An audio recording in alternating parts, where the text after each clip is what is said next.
wasn't here, but here's what my dad has done, so you can get an idea. I'm gonna have to go back to the drawing board because I had straight here, and I'm gonna have to get like a 90 degree or a 45. Really a 45 would do better. I have to see, but yeah. And see what I'm gonna do with these holes here, because I no longer have the stock fuel rail. So I have to make sure that this doesn't rub with anything. I got the missing fittings, so I changed this from a 5/16 to a 3/8 to feed the fuel regulator.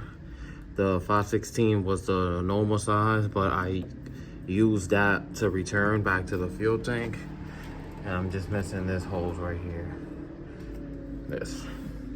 We're checking for leaks, and the only leak we have is this.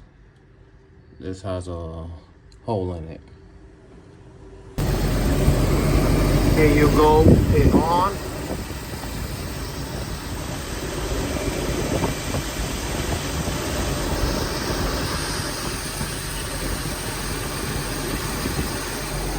It says it's supposed to be 29 or 30 at idle with the vacuum. And then without the vacuum, it's supposed to pop up to 40. That's how I have it here. You could add a little bit more fuel pressure if need be, but that's on you. Then it'll be running a little richer than usual. You just don't want it to run lean.